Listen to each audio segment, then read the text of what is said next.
Hello students, boards के exam नज़दीक आ रहे हैं और इस समय में हम सब की दिल की धड़कनें बढ़ती रहती हैं कि अरे इतने कम दिन पड़े हैं, कैसे पढ़ेंगे।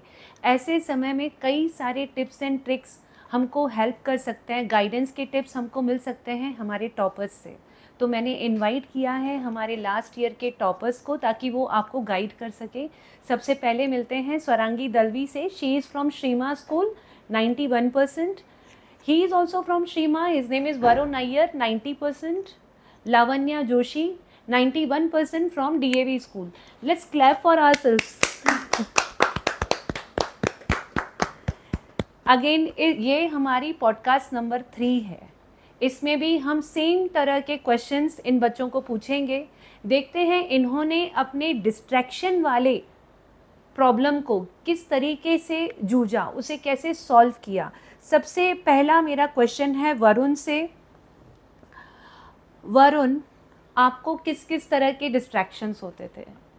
मैं जब ये पढ़ने बैठता था तो मैं अभी जैसे आधे घंटे के लिए मैं अगर बैठा पढ़ने तो मैं 5 मिनट ऐसा हो गया मैं देखना चालू कर देता था, यूट्यूब ये सब चालू कर देता था। तुमने बताया था मुझे, इवन हाँ, क्लास में भी। मैंने बताया था।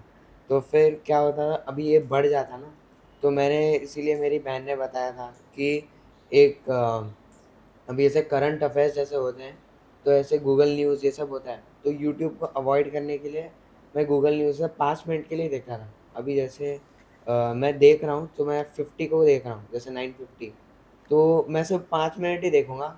अगर बढ़ गया ना टाइम तो मतलब बंद ही कर देने को, क्योंकि नो क्वेश्चन था। तो मैं यही करता था मतलब। ओके, तो तुम्हारी बहन तुम पर एक हम्म, वॉच रखती थी, तुमको टिप भी हाँ। देती थी कि यूट्यूब देखने के बजाय 5 मिनट के लिए ही सही आप हम्म, गूगल न्यूज़ देखो, जिससे करंट हाँ अफेयर्स की जानकारी मिले। यार।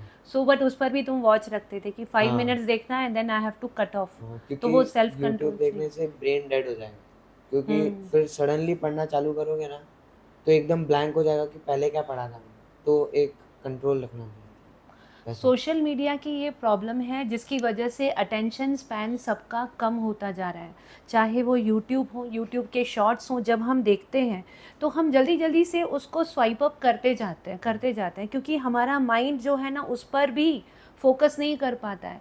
1 मिनट का जो रील बनता है उसके बाद में हम उसको भी 1 मिनट नहीं देखते हैं, 10 सेकेंड के बाद उसको भी स्वाइप अप कर देते हैं। तो इससे हमारे ब्रेन में कुछ इश्यूज हो सकते हैं, अटेंशन स्पैन पर्टिकुलरली कम हो सकता है। So considering these drawbacks, we have to be very careful while using YouTube, Insta, etc. And next question is to Swarangi. Swarangi, तुम्हारा स्क्रीन टाइम कितना था? स्टार्टिंग में बहुत था। स्टार्ट बहुत, ऑफ मतलब 3 to 4 hours? हाँ 4 to 5 hours था। So you had your own phone? Yes I had my own phone.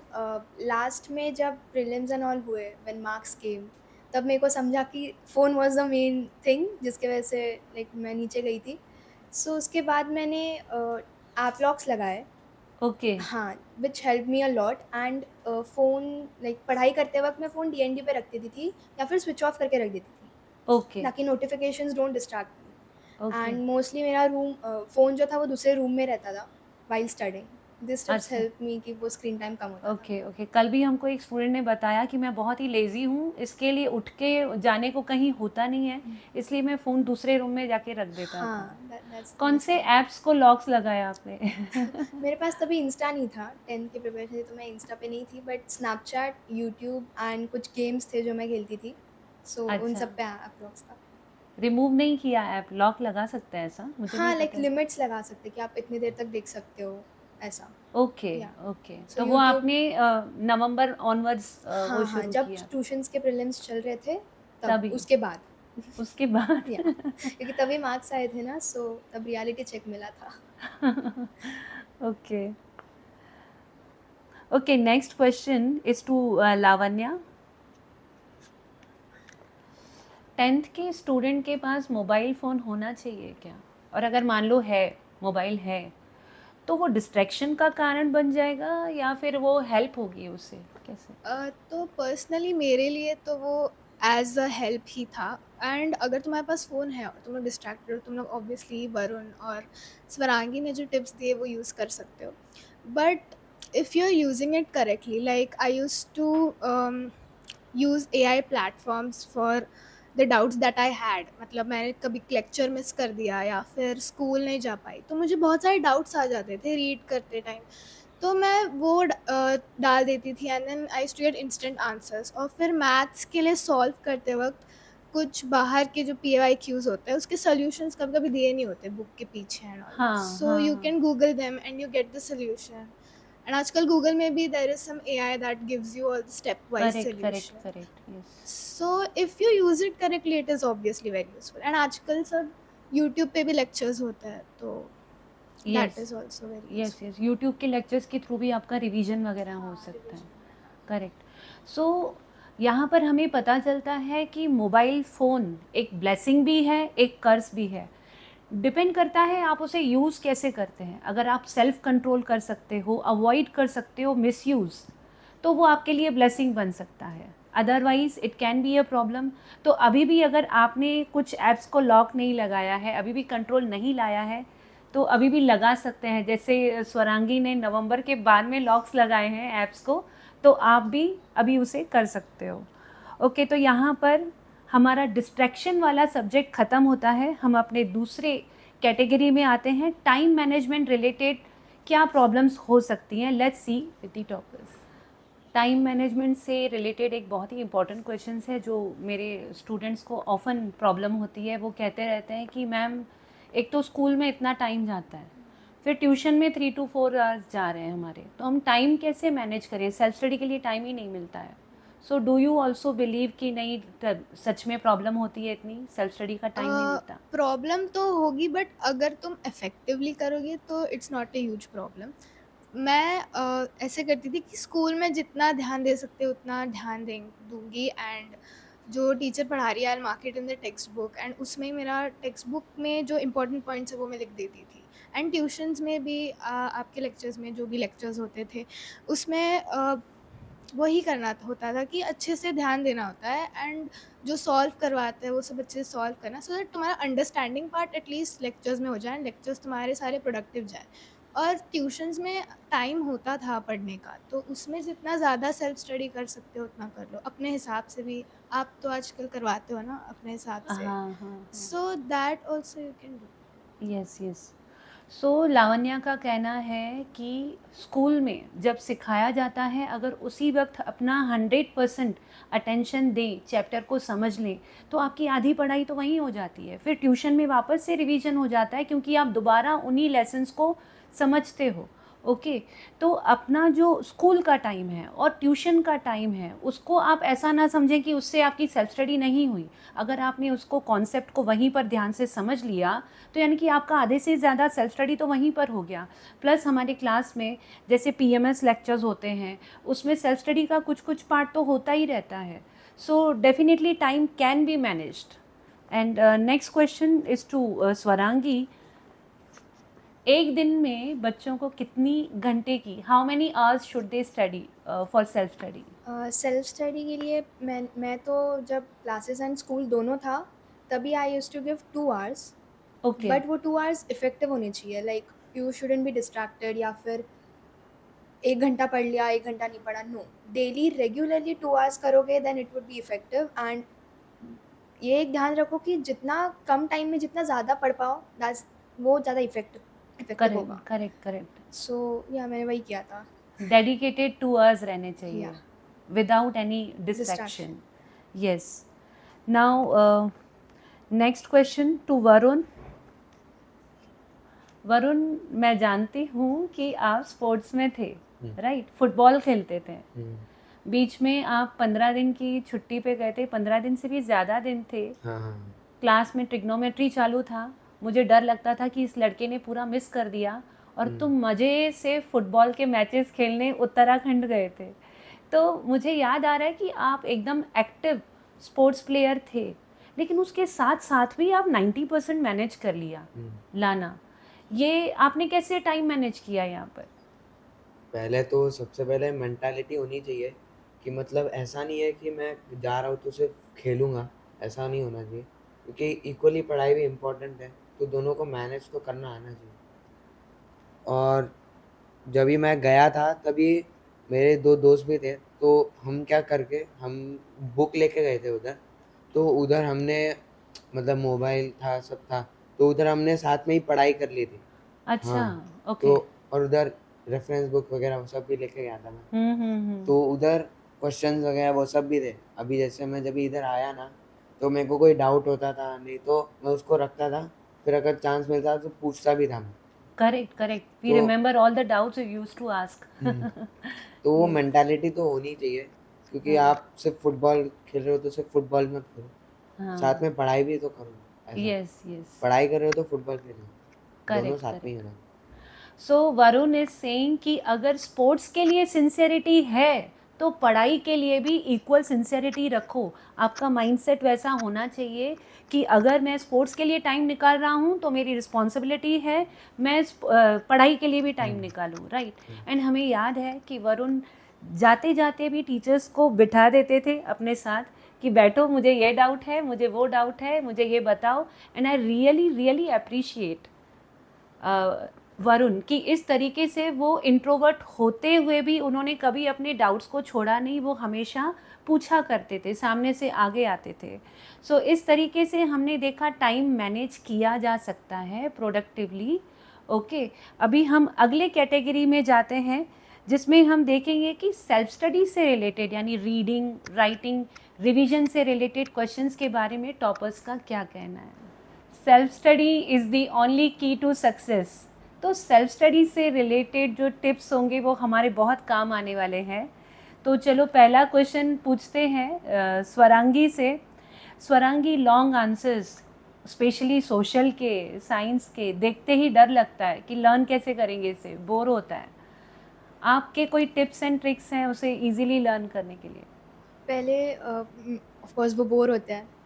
मेरे को भी एसएस में ही प्रॉब्लम्स आते थे मोस्ट आंसर्स लर्न करने के लिए, बट लाइक एसएस में स्टोरीज होती है, सो हाँ, हम स्टोरीज एज स्टोरीज करके याद कर सकते हैं। कीवर्ड्स जो है उसकी एक लिस्ट बना लो। अच्छा, पॉइंट्स, पहले तो आंसर्स पॉइंटर्स में ही होते हैं, हाँ, वो पॉइंट्स में से भी फर्स्ट पॉइंट्स में ये कीवर्ड है तो एक पॉइंट अपना हो गया उस कीवर्ड से, सेकंड करेक्ट, पॉइंट में भी दूसरा कीवर्ड, या फिर 2-3 कीवर्ड्स एक पॉइंट में, हाँ, ऐसे हाँ, करके आप याद कर सकते हो। एंड सेकंड थिंग कि मेरे को ऐसे एक आदत थी, जैसे हम गाना सुनते हैं, गाना सुनते सुनते कैसे हमें गाना याद हो जाता है।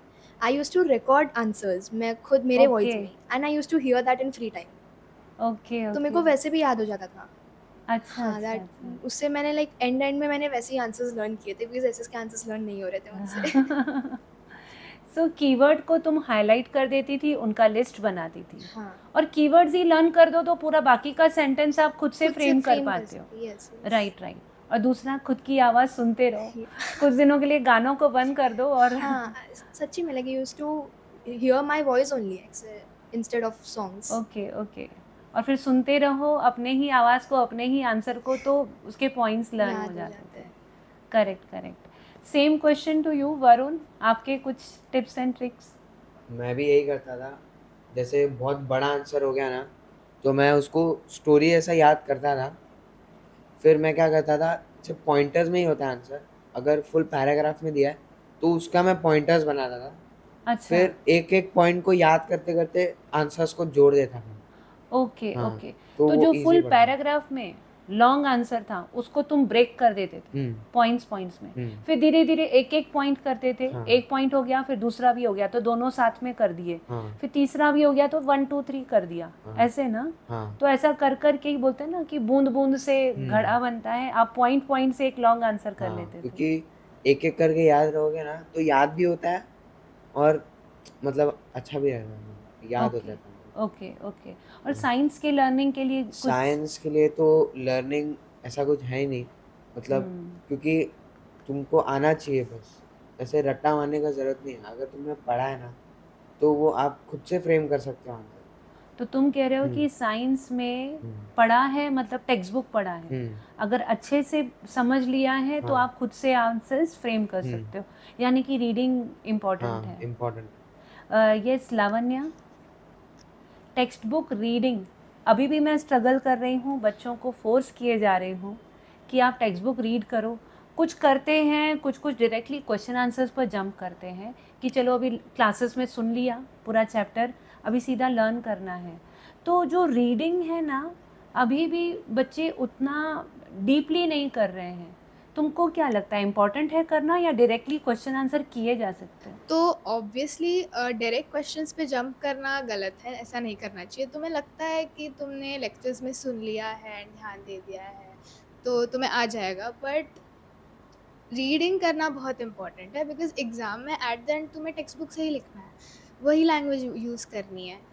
तो रीडिंग करना एंड इम्पैक्टफुल रीडिंग करना बहुत इंपॉर्टेंट है। इम्पैक्टफुल रीडिंग करना इन द सेंस तुम पढ़ रहे हो और तुम्हें उसका मीनिंग समझ रहा है, तुम मीनिंग समझ के रीड कर रहे हो। कोई वर्ड तुम्हें समझ नहीं रहा है, तुम उस वर्ड का मीनिंग लिख रहे हो, you are googling it, you are asking your teachers and you are writing the meaning उस वर्ड के बाजू में ही, and you are taking short notes, you are writing it on the text book.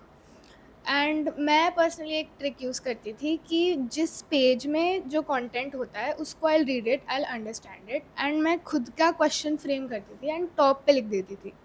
So while revising also that use to help a lot. And chapter बहुत बार पढ़ना है, specially for social science and science के लिए। Science के लिए ये question वाली चीज़ यूज़ करनी है, मैं करती थी वही। तो और अगर तुमने टेक्स्ट बुक का कंटेंट ही अच्छे से समझ लिया तो तुम एग्ज़ाम में जो कॉम्पिटेंसी बेस्ड क्वेश्चंस आता है वो आराम से आंसर कर पाओगे। You don't have to have a pressure कि कॉम्पिटेंसी बेस्ड क्वेश्चन है, मैं कैसे करूँगी। So it's all in the textbook. Okay, तो हम जानते ही हैं कि एनसीईआरटी रीडिंग का कितना ज़्यादा सिग्निफिकेंस है। लावण्या ने उसी चीज़ों को बोला है जो हम क्लास में बोलते रहते हैं। ओके, कितनी बार तुमने रीड किया होगा एनसीईआरटी? जितने भी टाइम एग्ज़ाम होते थे वो हर बार चैप्टर तुम मैं रीड पूरा करती पढ़ती थी चैप्टर वापस से? हाँ, मतलब स्कूल वाले एग्ज़ाम्स के लिए तो मैं रीड करती थी। ओके, टेक्स्ट बुक रीड करती थी, जब भी एग्ज़ाम होता था वो चैप्टर है तो you will just go through. या क्योंकि या मैंने फिर नोट्स बना रखे थे साइड में एंड क्वेश्चंस लिख रखे अच्छा, थे। तो फिर बाद में जब सेकंड रीडिंग करती होगी तो तुम्हारे नोट्स के मदद से ही वापस रिवाइज हो जाता क्योंकि अगर होगा। पहली बार इम्पैक्टफुली कर लिया तो बाद में it becomes easy. Right right. So Lavanya is saying कि जब आप रीडिंग करते हो आप अपने एनालिटिकल नोट्स भी बनाते हो, हम भी बनाते हैं, तो बार बार जब एग्ज़ाम आती है तब आपके लिखे हुए ही खुद के नोट्स ही आपको हेल्प करते हैं उसी चीज़ को क्विकली कवर अप करने में। So please use this tip definitely for your NCERT reading. Now next question is to Swarangi. Swarangi, आपसे एक बहुत ही इम्पॉर्टेंट क्वेश्चन है कि ऐसी कौन कौन सी गलतियां हैं जो यूजुअली स्टूडेंट्स कर देते हैं विथ रिस्पेक्ट टू प्रिपरेशन। तो आपका कुछ ऐसा है एक्सपीरियंस? हाँ, पहले तो स्टार्टिंग ऑफ 10th में मैंने इतना सोचा नहीं था, लाइक मैं बहुत कैजुअल थी उस टाइम पे, तो मैं विदाउट प्लानिंग स्टडी करती थी। ओके, मतलब हाँ, आज पढ़ना है तो क्या पढ़ना है, यहाँ से शुरू होता था सब। तो दैट इज़ वेरी रॉन्ग, क्योंकि प्लानिंग करना बहुत इंपॉर्टेंट है कि आज ये पढ़ना है। सो जैसे आपने भी हम लोग को बोला था कि वीकली प्लान करके रखो सब, दैट हेल्प्ड अ लॉट। मैं वीकली ऐसा टाइम टेबल बना रही थी कि इस डे पे मेरे को ये करना है and by the end of the week ये कंप्लीट हो जाना चाहिए, which helped me a lot. Second thing कि रट्टा मारना, वर्स्ट थिंग, क्योंकि एग्ज़ाम पे मैं ऐसी हूँ कि मेरे को एग्ज़ाम पे बहुत प्रेशर आ जाता है। एट द एंड रट्टा मारो सब भूल जाते हैं, सब लाइक सब लोग ही भूल जाते हाँ होंगे। करेक्ट। सो कंसेप्ट समझना is most important. Third thing कि मैथ्स को पढ़ना मैं करती थी पर्सनली ये, क्योंकि स्टार्टिंग में फार्मूलाज देख लिए तो मैथ्स को पढ़ लिया, लाइक फार्मूलाज पढ़ लिए, फिर क्वेश्चंस भी मैं पढ़ती थी, सॉल्व नहीं करती थी। बट ओके वो मेरे को बहुत इफेक्ट करता था एग्ज़ाम राइटिंग में, मैं स्टेप्स भूल जाती थी बीच में ही, क्योंकि मेरे को ओके हाथ के नीचे से गया ही नहीं है, राइट। सो वो बहुत गलत है। मैथ्स को हमेशा बुक लेके पढ़ना, लाइक लिखना चाहिए। लिख लिख के हाँ। यस। एंड ट्यूशन टेस्ट को स्किप करना। ट्यूशन ओके, टेस्ट जो होती है वो हमें लाइक दिखाती है कि आपका कितना प्रिपरेशन हुआ है, हाँ आपको हाँ क्या क्या आ रहा है और क्या नहीं आ रहा है, तो उसके हम्म, ऊपर आप उसके ऊपर ऐसे वर्क कर सकते हो। तो ट्यूशन टेस्ट स्किप मत करो। कोई कोई बच्चे से कर देते हैं कि ट्यूशन टेस्ट ही है, क्या ही करना है ऐसा, but no, that are important test. Right right. तुमने अपनी 4 मिस्टेक्स जो बताई, I really appreciate. First one was planned plan studies. Studies. हम लोग ने एक डिस्ट्रैक्शन के ऊपर जो प्रोग्राम किया था उसमें भी हमने सीखा था कि हमें एक टास्क लिस्ट बनानी चाहिए अपनी, और उसमें डेट वाइज कि अभी आज मुझे स्कूल का ये करना है, ट्यूशन की ये पढ़ाई करनी है, सब कुछ प्लान्ड होना चाहिए। तो ये चीज़ें हम मतलब हमको यूज़ करनी चाहिए। दूसरा आपने क्या बताया, मैथ्स का। मैथ्स के लिए तो हमने एक छोटी सी रील भी बनाई थी कि भाई लिखो, लिख लिख के करो, मैथ्स को पढ़ो मत। मैथ्स देखी नहीं जाती है, मैथ्स सुनी नहीं जाती है, मैथ्स करी जाती है। जितने ज़्यादा सम सॉल्व करोगे उतना आपको ही बेनिफिशियल होगा, लाइक वैरायटी ऑफ सम्स भी आपको पता चलेंगे एंड आपके हाथ के नीचे सारे स्टेप्स गए हैं। हाँ तो हाँ। That helps. और तुमने एक लास्ट चीज़ बोली कि ट्यूशन के टेस्ट को स्किप मत करो। अभी कल ही हमारे क्लासेस में टेस्ट था, अटेंडेंस जो थी वो 70% थी, 30% बच्चे आए ही नहीं टेस्ट देने के लिए। वो कह रहे थे मिस हमारा हुआ ही नहीं था। एंड अच्छे बच्चे मतलब जो अच्छा पढ़ते हैं, नहीं पढ़ा था इसके लिए आए नहीं। दैट इज द फियर, वो फियर नहीं रखना चाहिए। कुछ भी हो, नहीं आ रहा हो, जाओ टेस्ट दो एंड जीरो जस्ट आने दो, क्या राइट फर्क इट। पड़ता हाँ, है। आपको समझेगा कि नहीं हुआ आपका, so will prepare next time better. Yes yes, very important. Now next question to Varun. Revision का कुछ पर्टिकुलर रूटीन था जो तुम फॉलो करते थे? मैं जब भी 10 जैसे ही स्टार्ट हुआ था ना, तभी मैं जब भी पहले पहले लेक्चर्स में गया था, तो मेरे को ऐसे, मैं रिवीजन पहले करता नहीं था, मतलब स्टार्टिंग में। क्योंकि मैं करता नहीं था ना, तो नेक्स्ट लेक्चर ऐसे होता था ना, तो प्रॉब्लम बहुत होता है, क्योंकि आपने पढ़ा ही नहीं है तो फिर आपको समझेगा ही नहीं। तो फिर मैं क्या करता था कि अभी जैसे आज मेरे को कुछ पढ़ा है, जैसे बायोलॉजी ऐसे कुछ पढ़ा है, तो आज उसी दिन रात को रिवीजन करके वो सब तभी पढ़ लेने का, क्योंकि आपने नहीं पढ़ा ना तो आपको तभी समझेगा नहीं। फिर अभी जैसे कोई अभी दूसरे दिन बायोलॉजी का लेक्चर है और मैं पढ़ा नहीं तो प्रॉब्लम होगा मेरे को, क्योंकि समझेगा ही नहीं, लिंक ही नहीं बैठता था उसका। लिंक ही नहीं बैठता, तो Okay. इसीलिए पढ़ लेगा। सो वरुण इज सेइंग कि अगर उसने क्लास में बायोलॉजी का मान लो लेक्चर नंबर 3 अटेंड किया, तो वो सेम कंटेंट जो उसने क्लास में टीचर से समझा उसे वो घर जाकर रिपीट करता था, मतलब रीड कर लेता था टेक्स्ट से। अगर वो रीडिंग नहीं करे तो उसे लेक्चर नंबर 4 में एक कनेक्ट फील ही नहीं होता था, उसके गैप आ जाती थी, वो समझ ही नहीं पाता था चैप्टर को। बट अगर वो घर जाकर सेम चैप्टर को रिवाइज कर लेता था, रीड कर लेता था, तो you were in a better position to understand it. Yeah, great. Now next question to you, Swarangi.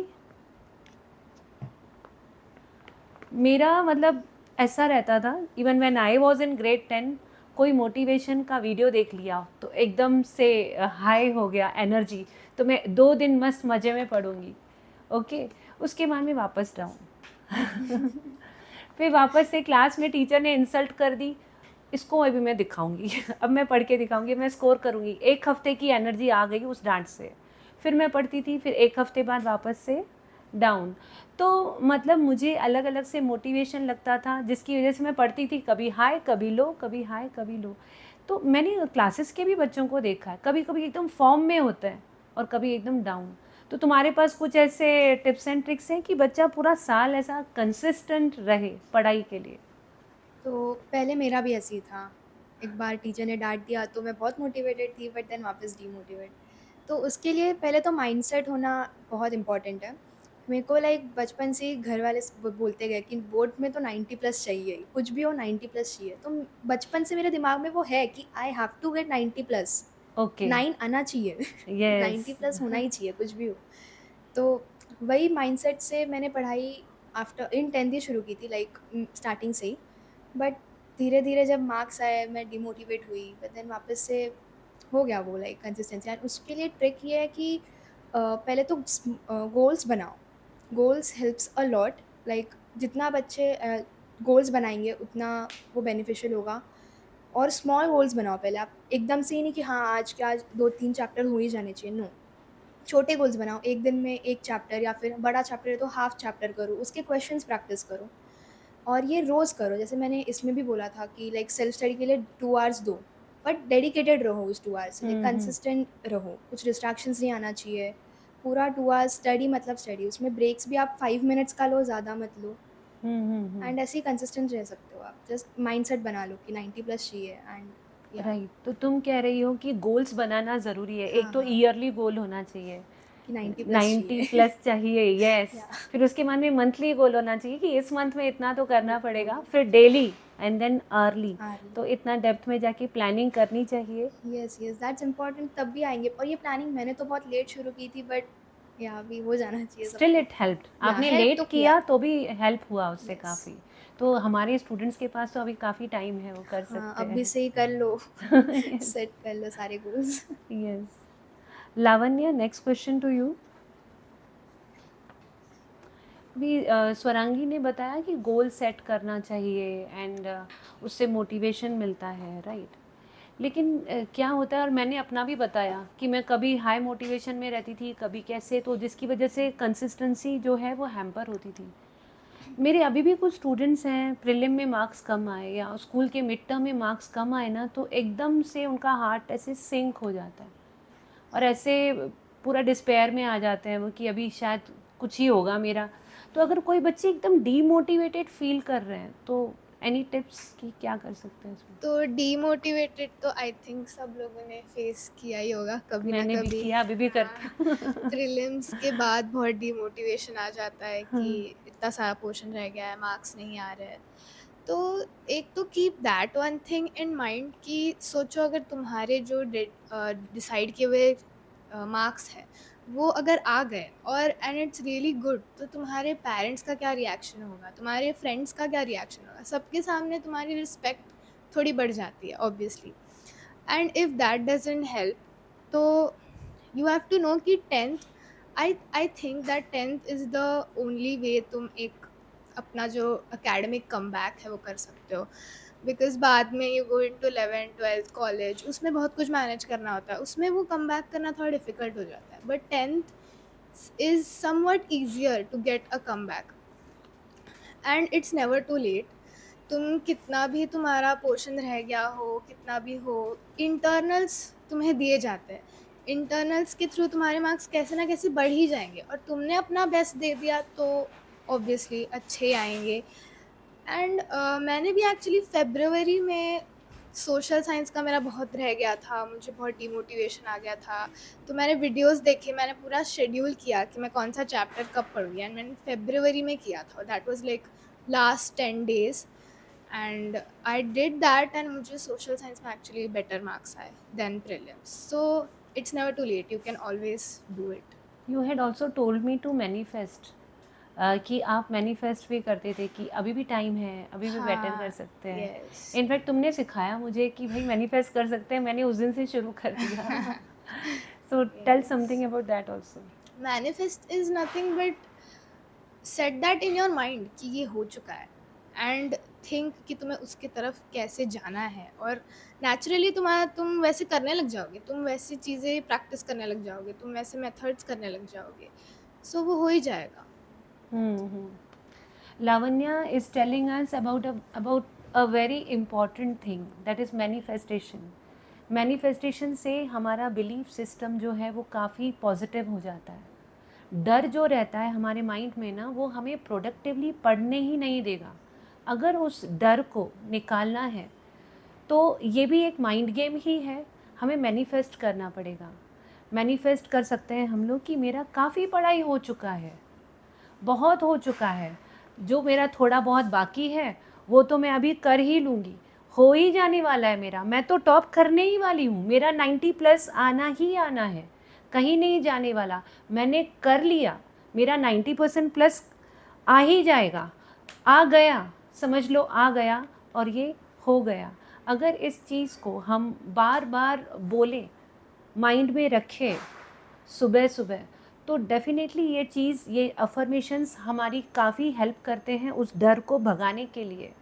Rather than हम ये सोचें अरे सिर्फ 3 months बचे हैं, हम इसे पॉजिटिवली लेंगे इसे, हम कहेंगे अरे वाओ अभी भी 3 months बचे हैं, we can change the scenario, right.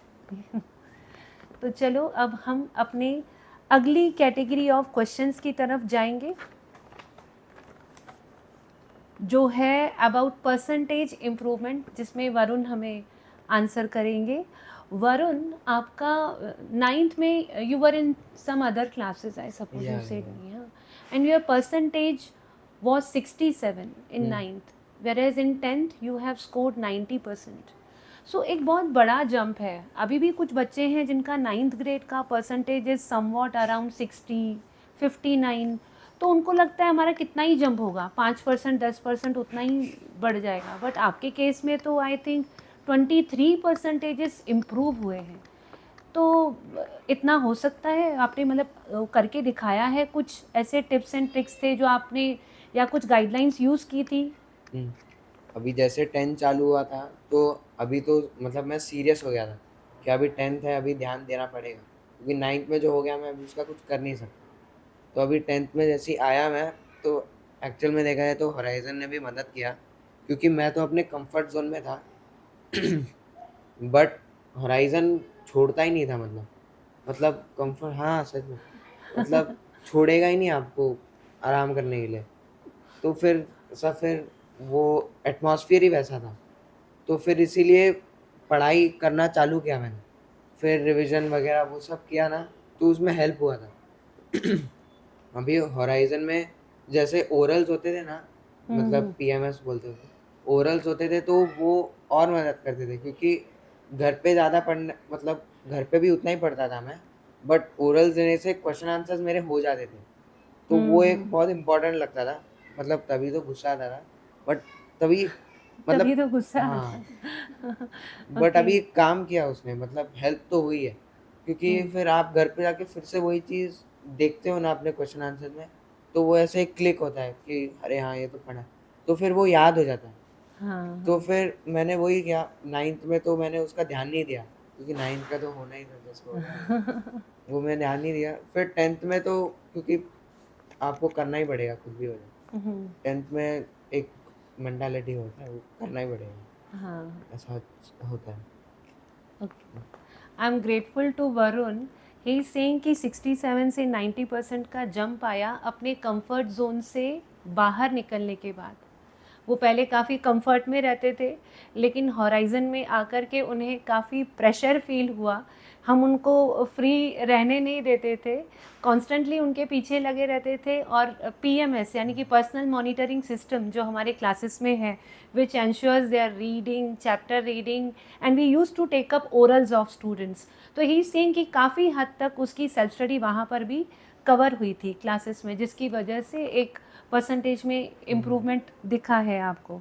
Okay, thank you so much.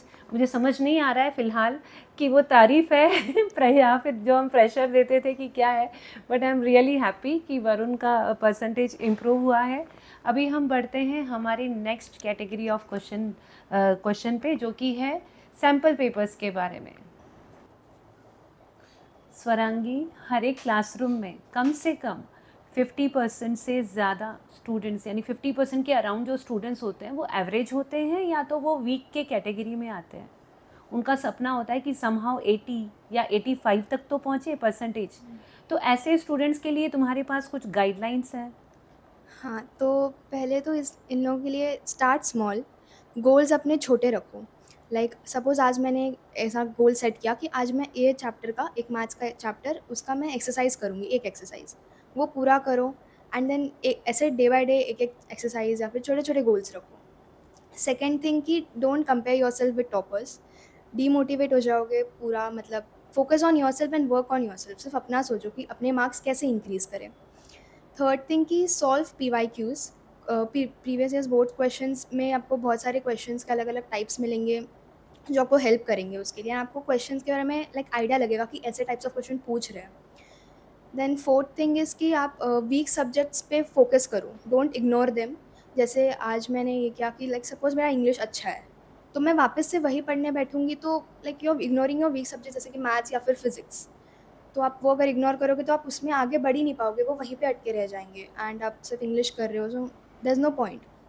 आप भले वो थोड़े थोड़े टाइम करो, लाइक दिन में आधा घंटा कर लिया, बट करो, ताकि आपको उसकी डेली प्रैक्टिस होए और लाइक आपको आदत हो कि हाँ ठीक है मैं कर रही हूँ. बट डेली थोड़ा थोड़ा करो, that will help a lot, I think. Okay, okay, great. So Swarangi के दिए हुए टिप्स को ज़रूर यूज़ करिए. Definitely these things are going to benefit us. Now the last questions.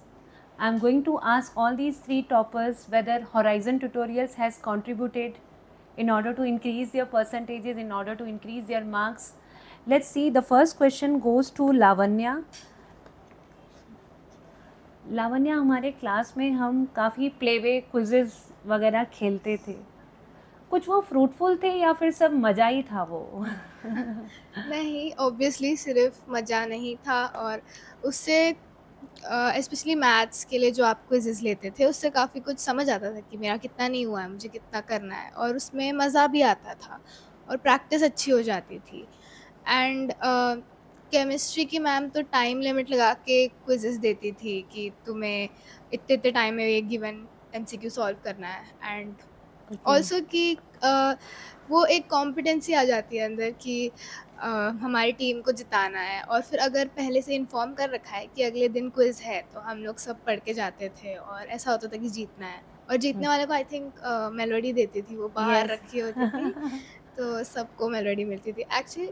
और मेरे को याद है हमारे क्लास में जो क्विज़ होते थे उसमें रो वाइज कुछ तो टीम डिवाइड हो जाती थी, और एक कुछ बच जाते थे, तो प्राजक्त और एक लड़की में बहुत झगड़े होते थे कि ऋतिक मेरी टीम में रहेगा कि लावण्या मेरी टीम में रहेगी, ऐसे वो लोग बहुत झगड़ा करते थे। तो that was fun and it was. और एक बार ये भी था कि मुझे बोला था क्विज बनाने के लिए, केमिस्ट्री हाँ के हाँ लिए, हाँ, right so I right. Chose that subject, and फिर उसके लिए मैंने काफ़ी पढ़ाई की थी वो चैप्टर की। पहला ही चैप्टर था, बट देन उसकी वजह से मुझे बहुत मज़ा आया वो पढ़ने में, और मैं खुद क्विज बना रही हूँ और मैं ट्विस्टेड क्वेश्चंस देख रही थी, और हाँ हाँ उससे हाँ, मुझे भी समझ आया कि कैसे हुसैना क्वेश्चंस ने आ जीता सकते था वो हैं। हाँ, वो अकेली ही जीती थी सिर्फ। यस यस, काफ़ी अच्छे क्वेश्चंस बनाए थे, एक जन ने फिजिक्स के, केमिस्ट्री के और तीसरे ने बायो बायोलॉजी के, के। हाँ। Yes yes, remember. Okay, Varun, sample paper practice horizon में हमने काफ़ी एक्सटेंसिव लिया था, मुझे नहीं पता आपने कितने पेपर्स आपने सॉल्व किए थे। तो सैम्पल पेपर प्रैक्टिस में I found you like you use to come, तो सैम्पल पेपर प्रैक्टिस से फ़ायदा होता है? हाँ, मुझे लगता है सैम्पल पेपर्स इम्पोर्टेंट है, क्योंकि मैं स्टार्टिंग में सोचा दिसंबर में सोचा मैं नहीं जाऊँगा, बट मैं घर पे भी करता नहीं था सैम्पल पेपर, तो मैंने सोचा जाता ही हूँ, घर पे क्या करूँगा। तो फिर मैं गया ना, तो मेरे को पता चला कि बहुत सारे क्वेश्चंस रॉन्ग हो रहे थे मेरे। अच्छा। तो फिर मैं सोचा यार ये रॉन्ग क्यों हो रहा है, तो फिर बहुत गिल्ट हो गया था कि पढ़ा ही। तो फिर घर पे जाके मैंने वही चैप्टर पढ़ा, फिर धीरे-धीरे क्वेश्चन सही होते गए, फिर कॉन्फिडेंस आता है ना, सही होता है तो। तो फिर जितना सैम्पल पेपर करते हैं ना, उतना पता चलता है कहाँ हो आप, मतलब मिरर ही बता एग्जैक्टली। देता है, पूरा स्टैंड बता देता है कहाँ हो। तो इसीलिए मैंने करना चालू किया।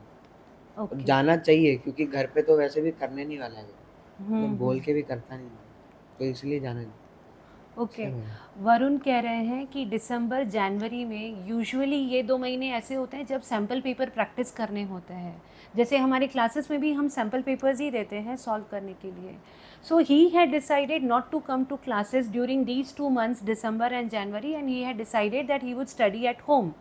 बट द थिंग इज़, वो कह रहा है कि मैं घर पर नहीं करता था, और वो मैंने खुद रियलाइज़ किया कि मैं नहीं करता था, इसलिए मैंने सोचा चलो जाता हूँ। बट जाने के बाद में भी उसे इरिटेशन हुआ इनिशियली कुछ पेपर्स में, क्योंकि मिस्टेक्स होते थे, नहीं आता था, तो वो डीमोटिवेशन आ जाता था। But at the same time this guilt has become very fruitful for him, क्योंकि वो गिल्ट की वजह से फिर वो घर जाकर उन चीज़ों को कवर अप कर रहा था कि ठीक है, मुझे ये क्वेश्चंस नहीं आए, तो मैं घर जाके फिर वो चैप्टर्स को वापस से रिवाइज़ कर लेता हूँ। तो धीरे धीरे ऐसे करते करते आगे के सैम्पल पेपर्स में उसे पॉजिटिव रिव्यू आने लगा।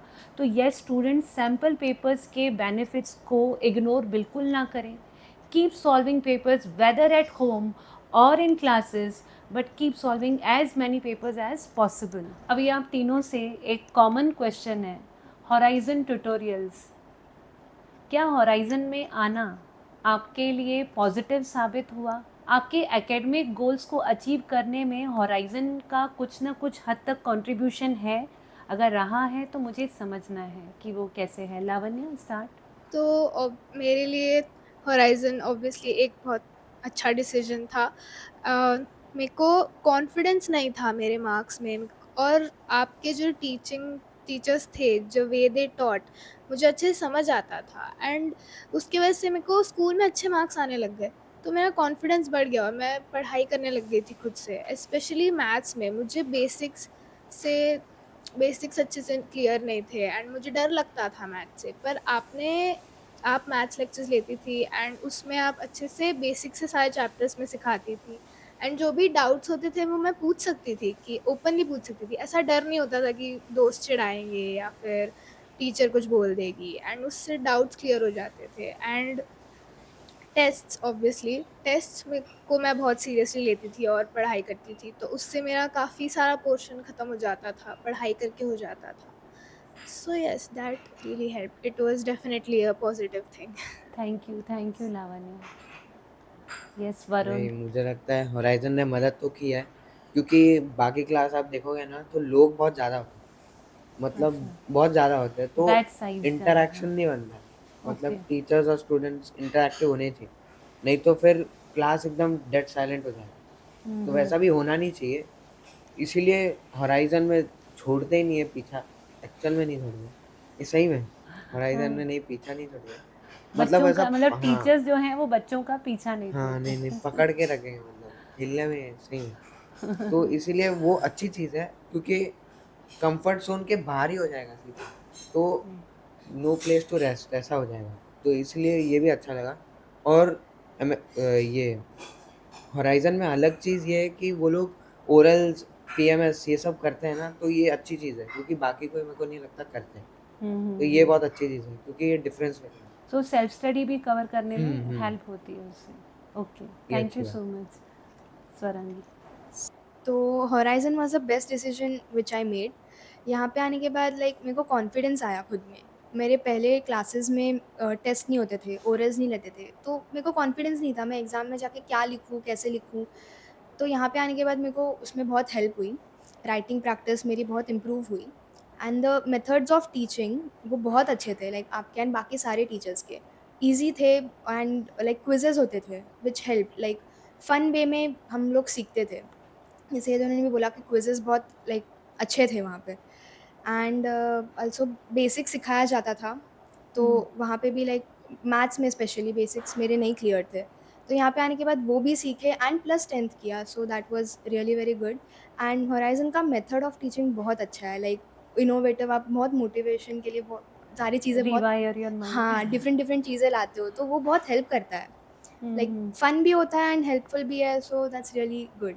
Okay So, okay, thank you Swarangi. So आपने हमारे टॉपर्स का ओपिनियन देखा होगा, उनके टिप्स और गाइडलाइंस को सुना होगा। अभी आपकी बारी है उन सब टिप्स को, ट्रिक्स को, गाइडलाइंस को आप फॉलो करें, इम्प्लीमेंट करें और अपने स्कोर को इम्प्रूव करें।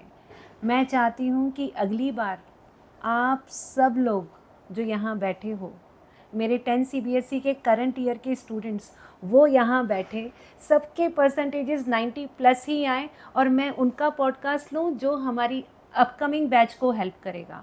सो आप सब आएंगे ना यहाँ पर? Definitely yes. So thank you so much toppers, keep coming this way. हो सके तो SOTQ के प्रोग्राम में आओ, उनको वहाँ पर भी आकर के गाइड करो। तो चलो एक बार बेस्ट विशेस देते हैं इनको। best wishes to you for your boards.